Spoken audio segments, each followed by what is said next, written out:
जाति व्यवस्था क्या है? हम लोग चरवाहा जाति के लोग, हमारे पुरखे गाय भैंस चराते थे। हमारे यहाँ जितने लोग हैं दलित पिछड़े, वो लोगों का काम क्या था? कुम्हार, लोहार, बढ़ई, नाई, मोची, दर्जी। तो कोई चमड़े का काम कर रहा है, कोई मैला साफ करने का काम कर रहा है, कोई खेती कर रहा है, कोई किसानी कर रहा है, यही तो काम था। यानी ये सारे लोग श्रम करते थे, मेहनत करते थे, हाथ से, शरीर से मेहनत किया, इस धरती को रहने लायक बनाया। और थोड़े से लोग जो श्रम नहीं करते थे, जो मेहनत नहीं करते थे, उन्होंने मेहनत करने वालों को यह समझा दिया कि आप लोग तो दोयम दर्जे के लोग हो, हम आपको बताएंगे कि तुम कहां से आए हो, कहां जाओगे, तुम जन्म क्यों लिए हो, ये हम बताएंगे। तो न जो चरवाहा था, न कुम्हार था, लोहार था, बढ़ई था, मोची था, वो कुछ नहीं करते थे। वो केवल ये बैठ के बताते थे कि तुम्हारी ग्रह दशा ठीक नहीं है, तुम्हें मोक्ष पाना है तो हमारी शरण में आओ, हम तुम्हें हवन कराएंगे और हम तुम्हारी आत्मा को परमात्मा से मिलाएंगे। जिसके शरीर के साथ आपने मनुष्य नहीं माना, उसकी आत्मा को क्या परमात्मा तक पहुंचने देते? लेकिन इसके नाम पर उन्होंने दान दक्षिणा लेकर के अपना व्यवसाय किया। लेकिन जिन जातियों को कमेरा जाति के लोग चौधरी छोटू राम कहा करते थे, चौधरी छोटू राम कहते थे कि हम कमेरा जाति के लोग, मेहनत कश लोग, और हमें मेहनत का मूल्य पूरा न मिले, इसके लिए धर्म में बता दिया। धर्म में क्या बता दिया कि हम बताएंगे कि आपको मोक्ष कैसे मिलेगा। और वो लंबी परंपरा, धर्म में फंसाना एक साजिश थी, और दूसरी साजिश थी कि अब जो काम करने वाले के घर पैदा होगा, वही अगला काम वो भी करेगा। और पीढ़ी दर पीढ़ी चरवाहों के बेटे चरवाहे बनते रहे। कुम्हार, लोहार, बढ़ई, नाई, मोची, मैला ढोने वाले, उनके घरों में कौन लोग पैदा होते रहे? क्योंकि उनको शिक्षा से वंचित कर दिया गया। अगर ये वेद पुराण को सुन ले तो इनके कान में शीशा पिघला के डाल दो, फिर वो मनुष्य थे क्या? और वो परंपरा चलते चलते लंबे समय तक चलती रही। उस पर अगर किसी ने मुकम्मल ढंग से चोट मारा तो वो थे बाबा साहब अम्बेडकर, और उन्होंने भारत का संविधान लिख दिया कि अब चरवाहों के बच्चे चरवाहे ही नहीं बनेंगे, कुम्हार, लोहार, बढ़ई, नाई, मोची, इनके बच्चे अब देश को चलाएंगे। और आज देखिए मंच पर जो लोग बैठे हैं, ये लोग अलग अलग पदों पर, अलग अलग जगहों पर अपनी काबिलियत को साबित किए। और आपने आज मुझे भी आमंत्रित किया क्योंकि भारत का संविधान और मंडल कमीशन बन गया। ये ताकत है हमारी। और आज हम वहीं तक बात कर रहे हैं जहां दादा राम जी जब बोल रहे थे, या मधुर भाई जब बोल रहे थे कि आगे आने वाला खतरा क्या है। वो खतरा यही है कि वापस आपको उस समय समाज में पहुंचा दिया जाए जहां आप अपने पुरखों के काम को ही करते थे। आप IRS बन जाते हैं तो आप उनके ऊपर बैठ जाते हैं, हुक्म देते हैं, आपकी कलम से निर्णय लिए जाते हैं। मैं दिल्ली विश्वविद्यालय में प्रोफेसर बन गया तो मेरे सामने तो शिक्षक पाने के लिए जो बच्चे, हालांकि मैं तो कभी जातियां नहीं पूछता किसी बच्चे की, ये हमारे पेशे के खिलाफ है। जो भी हमारी क्लास में बैठता है वो हमारा विद्यार्थी है। लेकिन मैं वो विद्यार्थी हूं जो इलाहाबाद विश्वविद्यालय जब टॉप करता है, उसके बाद मेरा ही प्रोफेसर कहता है कि गाय भैंस चराना छोड़ करके अहिरों के बच्चे अब विश्वविद्यालय टॉप करने लगे, तो हम कहां जाएंगे? तो हमने तो झेला है जातिवाद क्या होगा। अरे आपका सम्मान यहाँ है मेरे, मैं लेके जाऊंगा। तो ये जो काम हुआ वो क्योंकि संविधान आपके पास था, मंडल कमीशन हमें मिल गया। अब उसके बाद ज्यादा बड़ा खतरा क्या है? ज्यादा बड़ा खतरा इससे नहीं है कि अब संविधान लागू हो गया है, अब मां के पेट से पैदा हुए बच्चे की जैसे जाति बताती वैसे अब उसकी किस्मत नहीं बताते।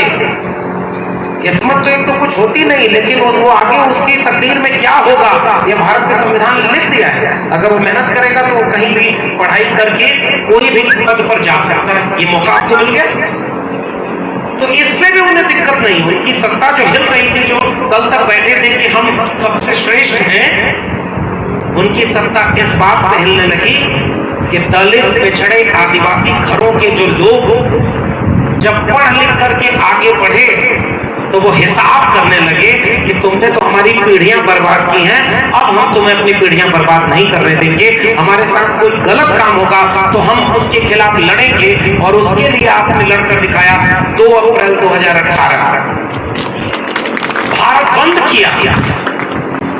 कौन लोग सरकार में बैठे हैं? सोचिए, वो कहते रहे रामलला हम आएंगे, मंदिर नहीं बनाएंगे।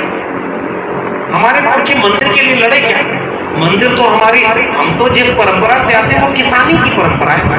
वहां पुजारी के बिना लोक परंपरा में मंदिर और वहां के धर्म थे। फसलों की पूजा होती थी। फसल की पूजा करने के लिए पुजारी की जरूरत नहीं है। जो लोक देवता थे, कुल देवता थे, कुल देवियां थी, उनकी पूजा होती थी। वो सीधे वहां बैठे, आप वहां बैठे। ये बीच में पुजारी कहां से आया? मधुर भाई तो राजनीति में है, इसलिए बहुत संयमित होकर के, लेकिन सारी बात इन्होंने कह दी।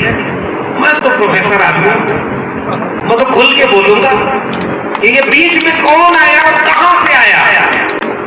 ये बिना श्रम करने वाले लोग आए और हमारे पुरखे उसके लिए शब्द दिए हैं श्रमजीवी।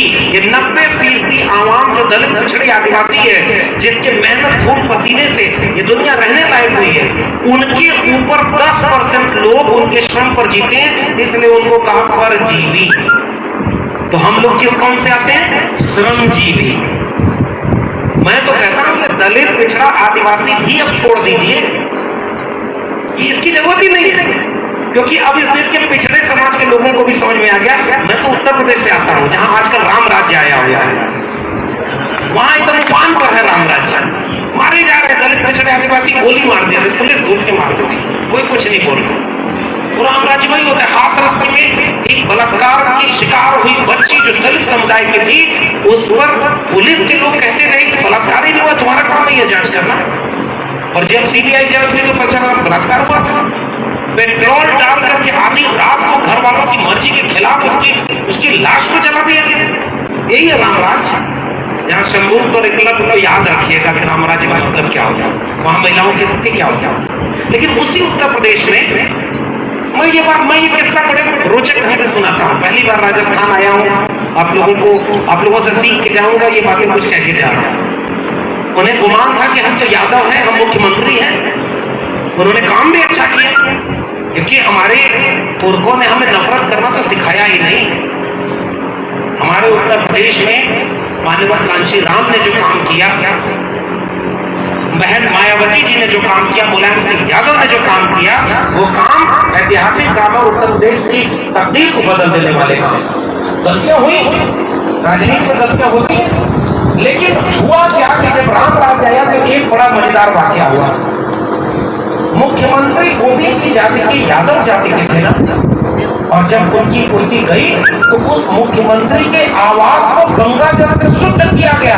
और तब वो व्यक्ति बोलने के लिए मजबूर हुए कि हम तो अपने को अगड़ा समझते थे, इन्होंने कह दिया कि हम पिछड़े हैं। तब ओबीसी जाति के लोगों को लगा कि मामला तो कुछ और है।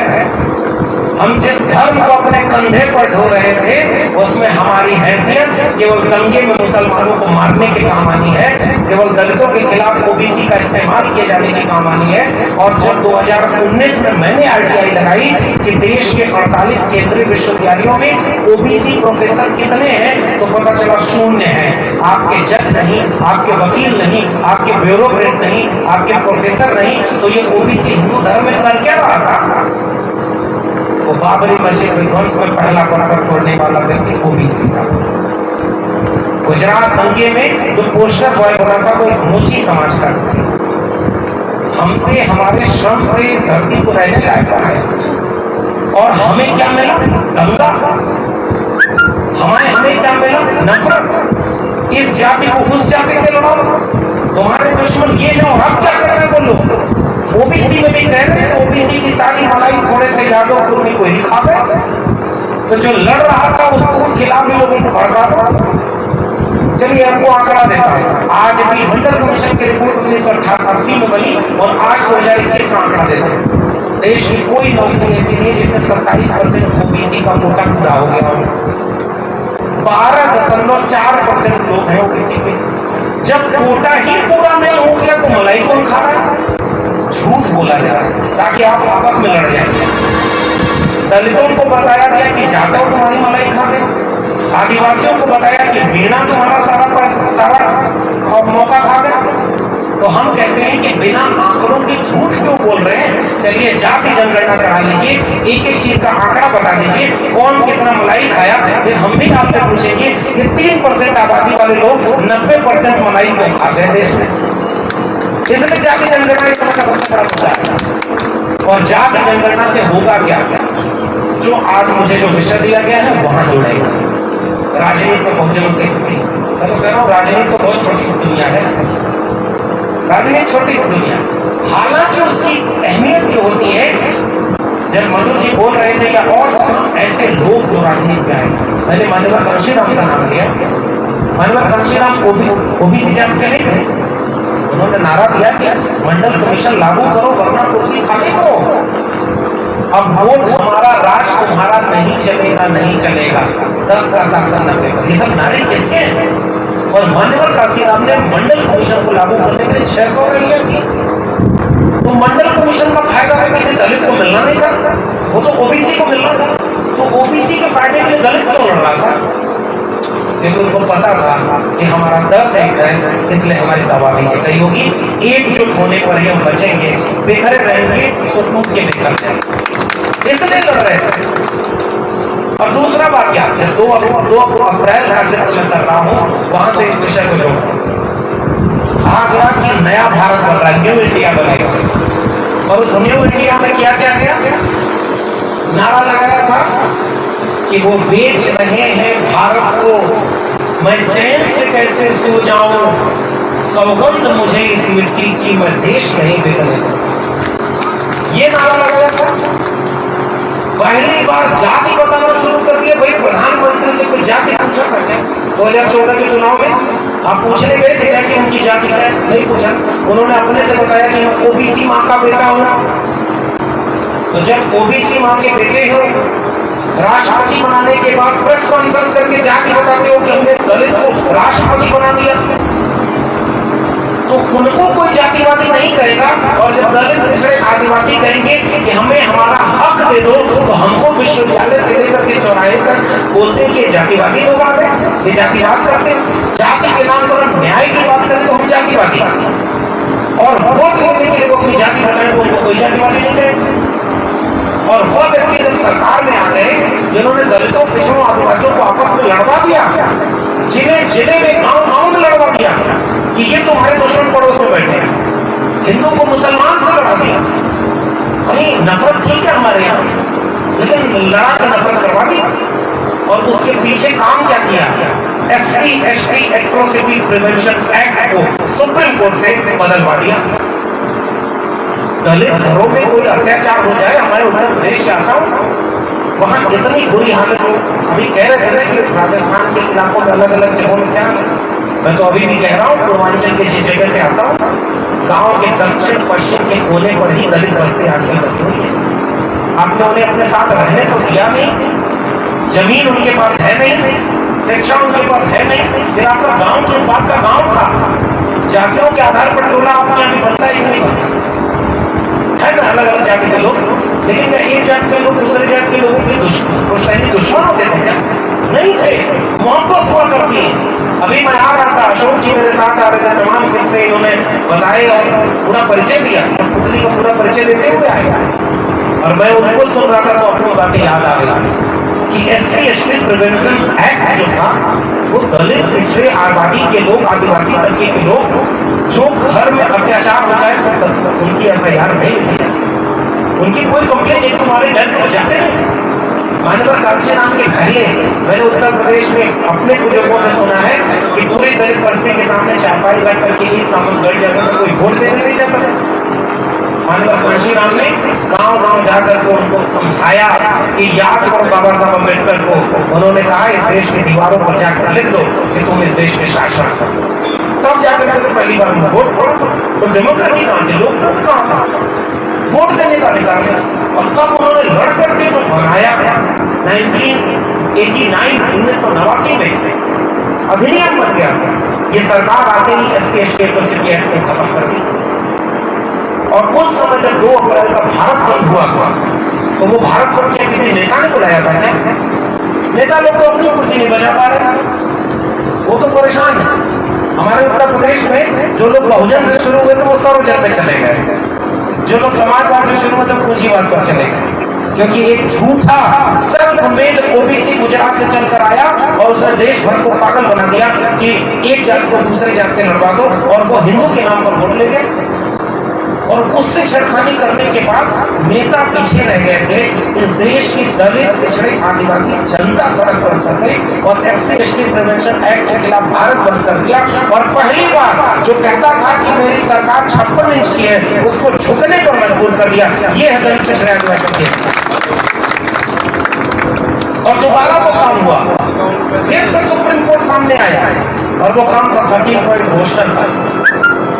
13 पॉइंट रोस्टर उससे जुड़ा हुआ मसला है जिसमें मैं आता प्रोफेसर बन के, और उस प्रोफेसर में मैं ये बात कह रहा हूँ कि उस प्रोफेसर के यहाँ पहली बार तो हमारे लिए दरवाजे मंडल कमीशन लागू होने के बाद, मधुर भाई कह रहे थे बीपी मंडल साहब की बात, और वो अखिल भारतीय यादव महासभा जो बनी तो 1923 में बन गई, और RSS कब बनता 1925 में। और यादव जी लोग इतने टुकड़े हो गए, RSS सबको छोड़ता चला गया। इसलिए हम आज तक एक जाति के लोग भी एकजुट नहीं हो पाए इस देश में। हम तो इतने 90% जातियों को एक करने वाले महापुरुषों की तस्वीरों के नीचे बैठे। और तब ये कहा गया कि शिक्षा में आरक्षण ओबीसी को मिलेगा। दिल्ली विश्वविद्यालय में मैं हूँ, इसलिए आपको बता के जा रहा हूँ। 1950 में जब भारत का संविधान बन गया, एक व्यक्ति एक वोट का अधिकार मिल गया, उसी समय आपके बच्चों को शिक्षा में आरक्षण नहीं मिला था, नहीं दिया उन्होंने आरक्षण।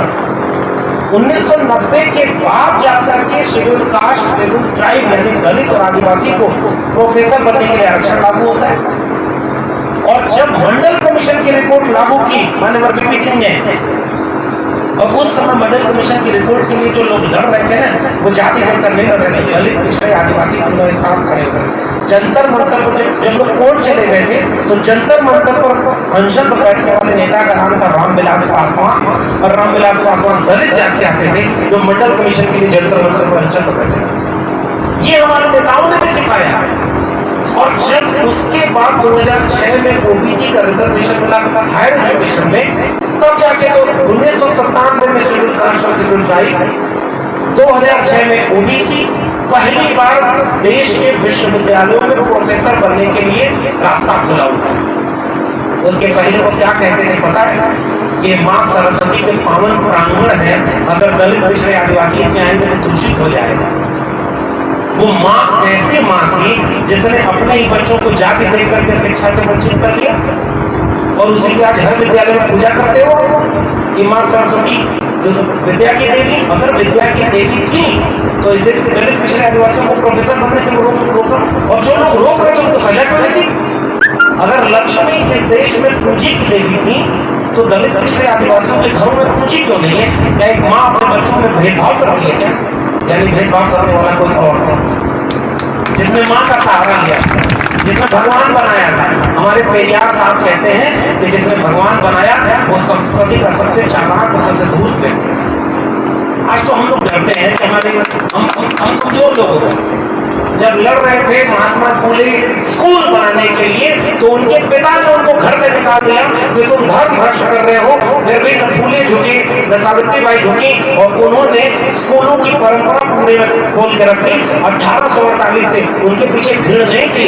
जब वो नहीं डरे, मैला फेंका जाता था सावित्रीबाई फूले के ऊपर, 2 साड़ी लेकर के पढ़ाने जाती थी, क्योंकि वो दलित बच्चों को पढ़ाना शुरू कर दी थी, ओबीसी बच्चों को पढ़ा रही थी, और महिलाओं को पढ़ाना शुरू कर दी। तो घर से निकाल दिया, मैला फेंकते रहे, 2 साड़ी लेकर के गई विद्यालय में, और दूसरी साड़ी पहनी क्योंकि पहली गंदी हो गई, क्योंकि उन्होंने कहा इस देश की तकदीर तब बदलेगी जब हर एक बच्चे को शिक्षा मिलेगी। ये हमारे कोठों की लड़ाई है।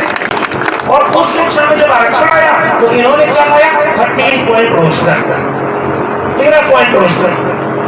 किसका सुनिए 13 पॉइंट रोस्टर का? 13 पॉइंट तक रोस्टर बनेगा। हर 27% आरक्षण ओबीसी को मिला। अब यहाँ भी एक बात है, ओबीसी समाज के लोगों को पता ही नहीं 52% आबादी बताई मंडल कमीशन ने 1931 की जनगणना के आधार। और काका कालेलकर कमीशन ने 2933 जातियों की आबादी बताई थी 45%। और काका कालेलकर कमीशन मंडल कमीशन दोनों बना किस आधार पर? आज पिछड़े समाज के बीच जाकर के नफरती लोग ये कहते हैं कि डॉक्टर अम्बेडकर तो दलितों के नेता हैं, पिछड़ों के लिए उन्होंने क्या किया। मैं आपको बता के जा रहा हूँ, अपने घर के बच्चों को बताते रहिएगा। अनुच्छेद 340 न होता तो न काका कालेलकर कमीशन बनता, न मंडल कमीशन बनता और न ओबीसी को रिजर्वेशन मिल पाता। संविधान की धारा 340 बाबा साहब अम्बेडकर और दूसरे नायक का नाम है पेरियार, जिन्होंने पहला संशोधन कराया और अनुच्छेद 15(4) उसमें जोड़ा गया, जिसके आधार पर पिछड़ों का आरक्षण लागू हो पाए। तो सब मिलकर लड़ रहे थे। और जब आरक्षण के लिए 13 पॉइंट पोस्टर ला दिया तो 27% आरक्षण के बाद कहा गया कि हर चौथी पोस्ट ओबीसी को जाएगी। तो 13 पोस्ट का रोस्टर बनेगा, चौथी 8वीं 12वीं 3 पद मिले ओबीसी को।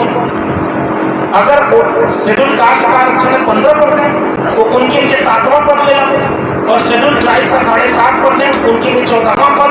वहां तक रोस्टर नहीं जाने दिया, 13 पर रोक दिया। इस देश के आदिवासी जिन्होंने जल जंगल जमीन बनाई, जिन्होंने संविधान सभा की बहस में बैठ करके जयपाल सिंह मुंडा के रूप में कहा कि हम इस देश के मूल निवासी हैं, लोकतंत्र हमको मत सिखाओ, हमसे तुमको लोकतंत्र सीखना चाहिए। हम इस देश के आदिवासी मूल निवासी, उनके वारिसों को आरक्षण से बाहर कर दिया। और किसकी आड़ में किया था? सुप्रीम कोर्ट की आड़ में। फिर से नेता पीछे रह गए, जनता सड़क पर आई और 5 मार्च 2019 को दोबारा इस देश में भारत बंद किया गया। 13 पॉइंट रोस्टर पर यह फिर 56 इंच की सरकार झुकती है, अध्यादेश लागू होता है और बहुजन समाज एक बार फिर से जीत जाता है। ये हमारी ताकत। और फिर नीट का आरक्षण आया। इन सब के साथ मैं आपको ले कहा जा रहा हूं वहां जहां हमारी लड़ाई भुला गई। किसानी की बात जब हमारे दोस्त कर रहे थे, बहुत विस्तार में इन्होंने अपनी बात रखी। मैं फिर से कह रहा हूं कि किसान कौन जाता है? इस देश में 90% किसानी, इस देश के 90% वंचित शोषित जमात के लोग करते हैं। उनमें भी जो थोड़े से ताकतवर लोग हैं वो लड़ रहे हैं। और मधुर भाई ने फिर से वो बात कही कि जो लोग कमजोर है, यहाँ छोटी जोत के लोग हैं। ठीक यही बात हमारे पूर्वांचल, उत्तर प्रदेश और बिहार में, वहाँ के किसानों को पहले ही इतना मार दिया गया है कि वो अपनी लड़ाई लड़ने के लिए दिल्ली को 11 महीने से जाम नहीं कर सकते। लेकिन मैं पूर्वांचल जब गया और मैंने देखा कि दिल में उनके किसान आंदोलन है, वो कहते हैं कि हम तो वहाँ जाने लायक नहीं है, लेकिन इस बार इस सरकार को उखाड़ फेंकेंगे जिन्होंने किसानों को 11 महीने से वहां पर रखा। किसानी बर्बाद है पहले से, इसलिए नहीं लड़ पा। तो उसके बाद क्या हो रहा है? इस समय क्या हो रहा है? जिसने वादा किया था कि सौगंध मुझे इस मिट्टी की मैं देश नहीं बिकने दूंगा, आपका आरक्षण कहाँ मिला था? सरकारी शिक्षा में, सरकारी नौकरी, 2 जगह आरक्षण मिला। उसके अलग तो आरक्षण नहीं। और बड़े दिलचस्प बात उन्होंने कही, जब से ईडब्ल्यूएस आरक्षण, हमारे यहाँ उसका एक नाम होता है सुदामा आरक्षण। इसका मतलब समझते, सुदामा की कहानी जानते हैं, मांगने वाला। बिना मांगे इस देश में अगर कोई आरक्षण मिला है तो वो ईडब्ल्यूएस आरक्षण है, जो संविधान की मूल भावना की हत्या करके लाया गया। इसलिए हम हमेशा कहते रहेंगे कि ईडब्ल्यूएस आरक्षण एक धोखा है और इसको वापस करना चाहिए। क्यों? क्योंकि आरक्षण गरीबी हटाओ कार्यक्रम नहीं था।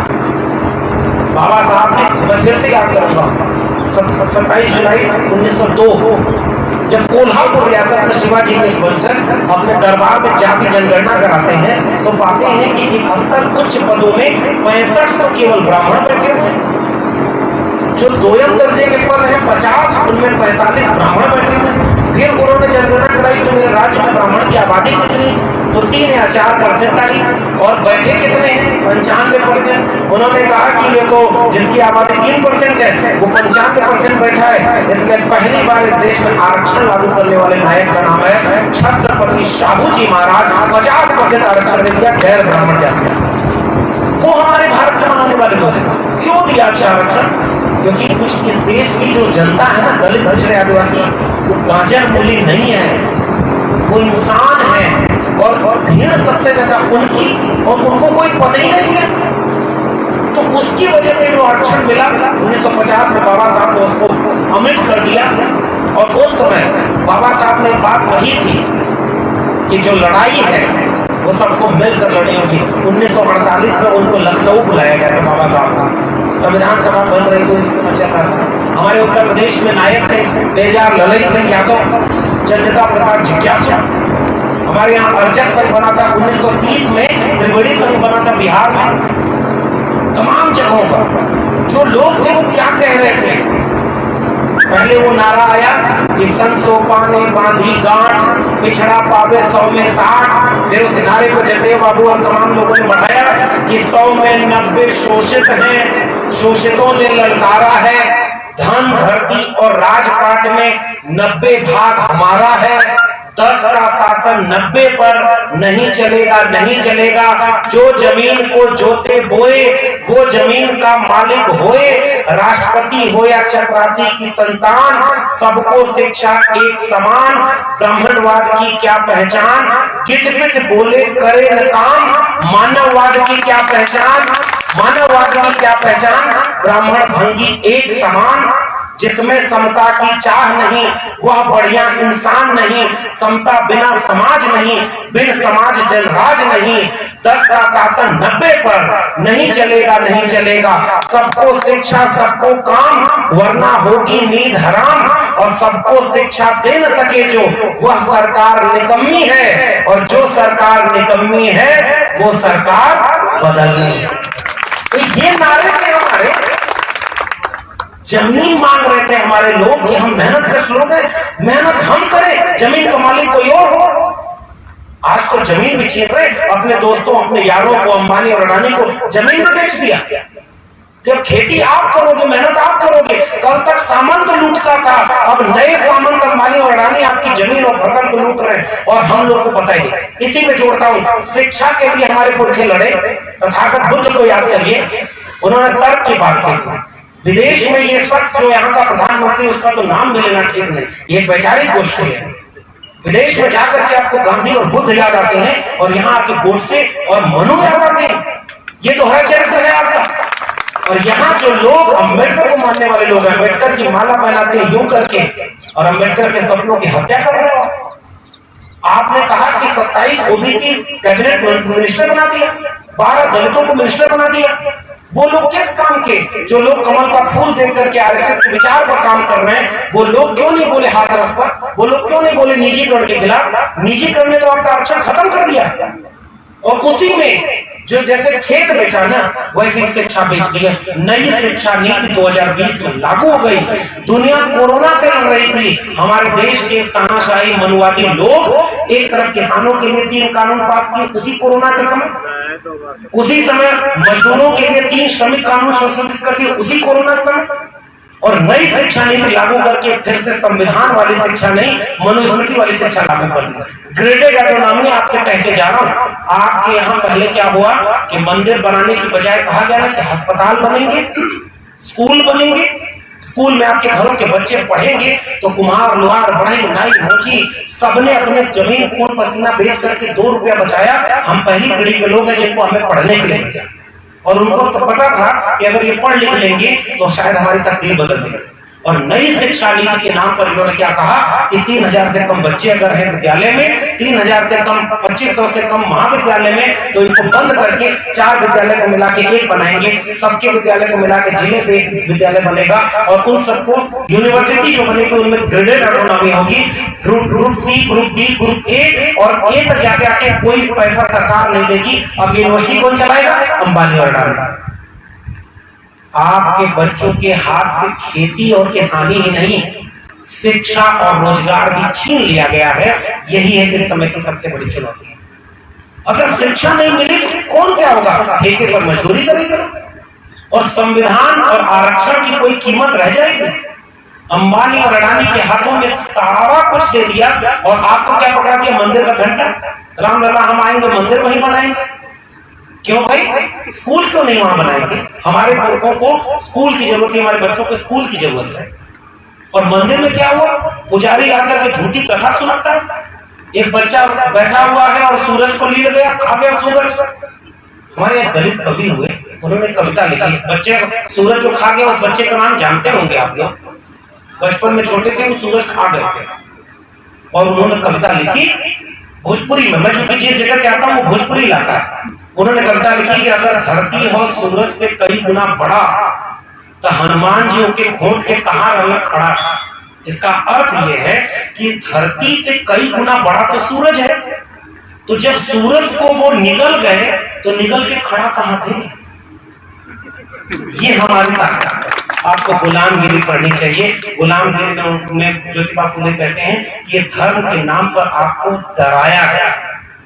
और कैसे डराया गया? एक आदमी बहुत परेशान था, बस 2-4 मिनट और लूंगा, और वो एक पंडित जी के पास जाता है, और इसमें नफरत नहीं है, तर्क है।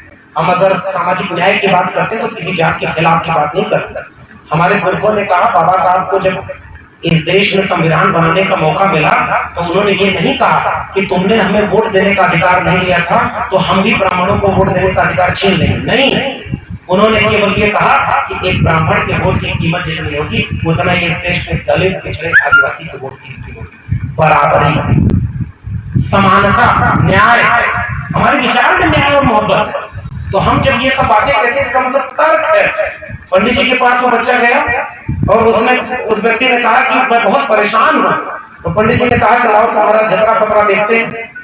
तो उन्होंने कहा कि तुम्हारा शनि जो है गड़बड़ हो गया है, एक हवन करा लो, यज्ञ करा लो, शनि उचित जगह पर आ जाए, हम कर देंगे। हमारे यहाँ धरती पर बैठ करके ग्रहों की दशा बदल दी जाती है, ऐसा विज्ञान धरती पर और किसी देश में नहीं हुआ। भारत जब आजाद हुआ तो इस देश की आबादी थी 30 करोड़ और देवता से 33 करोड़, फिर भी हम गुलाम रहे 200 वर्ष। किस बात का? आज जितनी भी चीजें हम इस्तेमाल कर रहे हैं सब विदेशी फैक्ट्रियों में बन रही है। मैं आ रहा था, अशोक भाई लगातार परिचय देते हुए बता रहे थे कि यहाँ इनकी कंपनी बनी है, वहां उनकी कंपनी बनी है। वो कंपनी वो विज्ञान से बनी है, वो धर्म की किताबों से नहीं बनी। और यहाँ बैठ के ग्रह दशा ठीक करते थे तो उससे कहा कि हम तुम्हारी ग्रह दशा ठीक कर देंगे। तो कहा कि 1 लाख रुपया लगेगा, बड़ी हवन करना है, ग्रह दशा बदलनी है। तो उसने कहा कि 1 लाख तो नहीं है मेरे पास।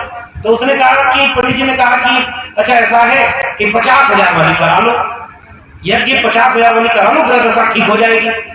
तो उसने कहा कि इतना पैसा भी नहीं है। तो उन्होंने कहा अच्छा 10,000 वाली करा लो, 1 साल के लिए ग्रह दशा ठीक कर देंगे, फिर पैसा हो जाएगा तो बड़ी वाली यज्ञ करा लेना, फिर हमेशा के लिए जीवन में मुक्ति मिल जाएगी। तो उसने कहा कि 10,000 रुपया भी नहीं।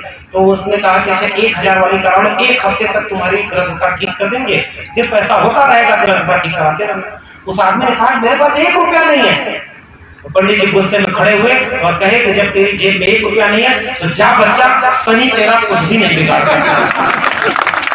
ये एक कर्मकांड, इस कर्मकांड से हमें डराया गया, हम लोग डर गए और हमारे श्रम को कोई और मानता रहेगा। और संविधान लागू होने के बाद इस देश में कितने सुप्रीम कोर्ट में जज बने, ये सवाल आपकी चिंता का विषय होना चाहिए नहीं होता। हमारे पुर के गांव से बाहर अब ये कोटपुतली जगह 200 किलोमीटर भी दिल्ली नहीं होगा, लेकिन इस देश में कितने लोगों को दिल्ली विश्वविद्यालय में पढ़ने और पढ़ाने का मौका मिल पा रहा है? आप अपने इलाके में जरा खोज कर पढ़िए। क्या आप अपने घरों के बच्चों को अगर अभी पर पूछिए कि तुम्हें शिक्षा चाहिए या मंदिर चाहिए, वो तुरंत कहना हमें पढ़ने लगना। गरीबी है, भुखमरी है, बेकारी है, इसलिए हम खेत में काम कर रहे हैं। जिस उम्र में दलित, पिछड़े, आदिवासी घरों के बच्चों को पढ़ना पढ़ाना था, उस उम्र में मजदूरी कर रहे हैं। क्यों कर रहे भाई? क्योंकि जीवन जीना है, हमारे पास कुछ है ही नहीं। जमीन इस समय इस देश की जमीनों पर मालिकाना हक किसका है? थोड़ी सी जातियों का है। शिक्षा किसके पास? थोड़े से लोग। बाकी लोग तो गरीबी में हैंड टू माउथ है, रोज कमा रहे हैं ताकि रोज शाम को घर में चूल्हा जल सके। और फिर ऊपर से कोई व्हाट्सएप पर मैसेज आता है कि हिंदू धर्म खतरे में है, बचाने जाना है।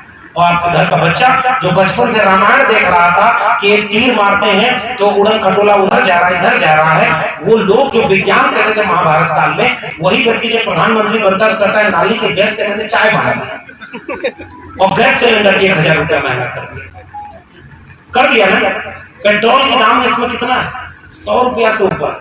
और हमारे देश में कहा गया था कि अच्छे दिन लाएंगे, सबका साथ, सबका विश्वास। अगर अभी ये इतने बुरे दिन है तो इसकी सबसे ज्यादा मार किसके ऊपर पड़ रही है?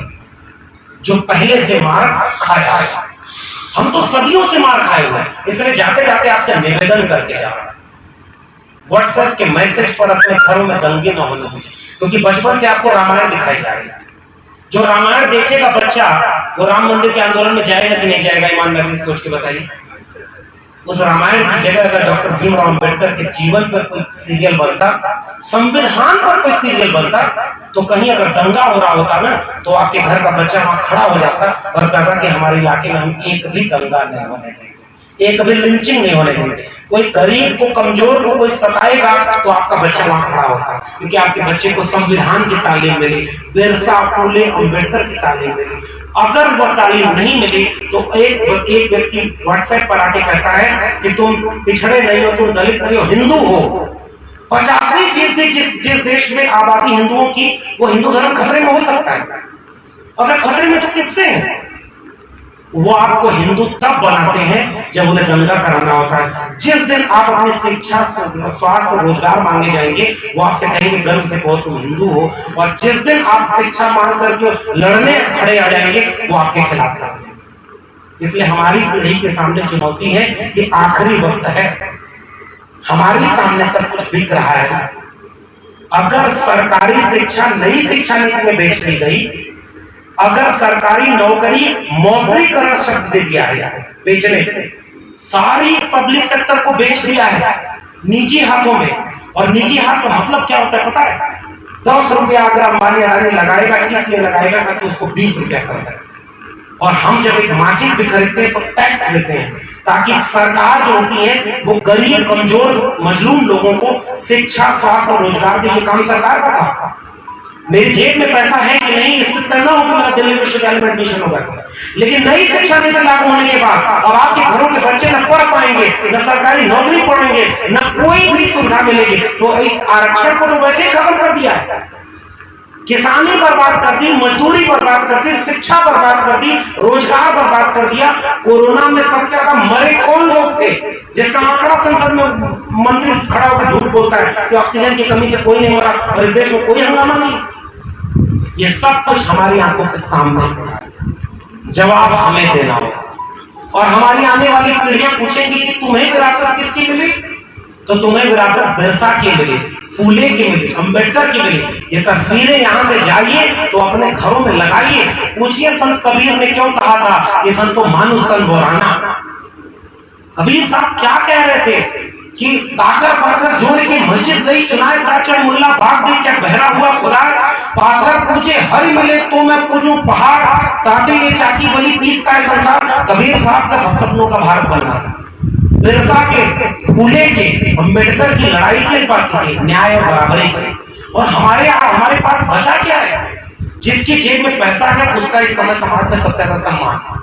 मेरी नौकरी न होती तो शायद मैं न पढ़ पाता, न बोल पाता, और न आजमगढ़ से चलकर यहाँ कोटपुतली या ये जगह है जो पावटा, यहाँ मुझे कोई क्यों जानता?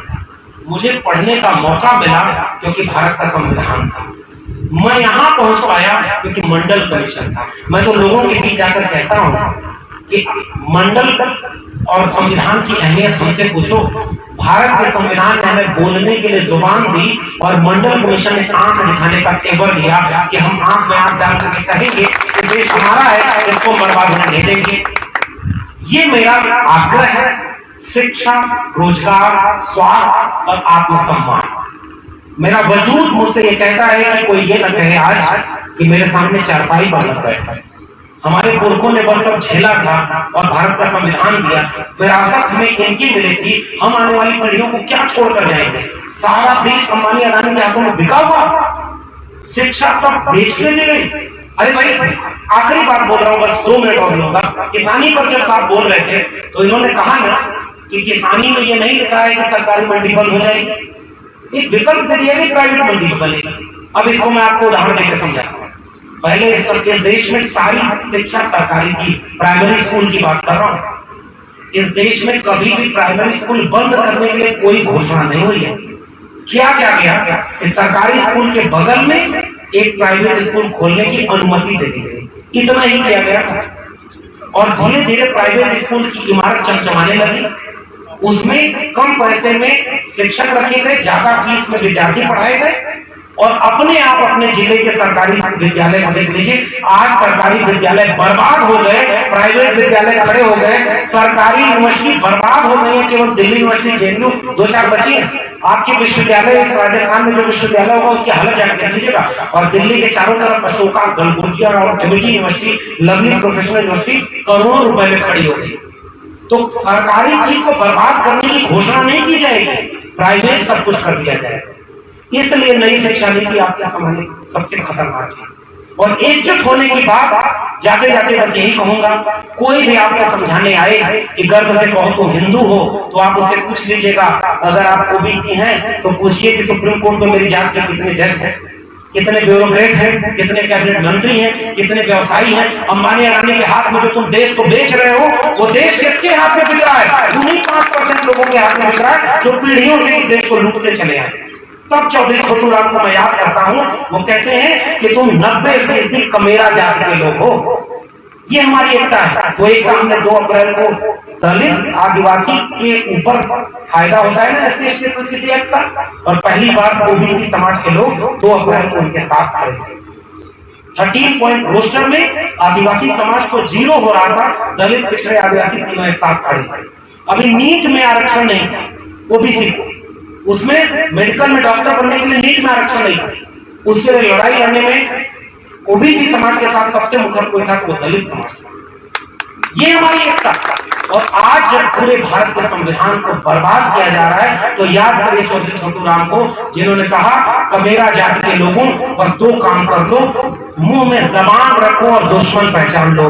कमेरों की लड़ाई लुटेरों के खिलाफ है, श्रमजीवियों की लड़ाई परजीवियों के खिलाफ है। श्रमजीवी हम हैं और परजीवी वो लोग हैं, यही हमारी ताकत है। हमें किसके लिए लड़ना है? शिक्षा के लिए, रोजगार के लिए, स्वास्थ्य के लिए, जमीन के लिए, सम्मान के लिए। बाकी हमारी कोई लड़ाई नहीं है। और फिर पिछड़ी समाज के लोग दलित बस्तियों के सामने खड़े हो जाएं कि कोई इनके साथ अत्याचार नहीं होने देंगे। अगर एक मुसलमान बस्ती आपके बीच में है तो आप जाके कहिए वहां भी तो पसमानदा मुसलमान है जो कन्वर्ट होकर गए, दलित पिछड़े आदिवासी है, मंडल कमीशन को इनको आरक्षण मिला, तो वो तो हमारे लोग हैं।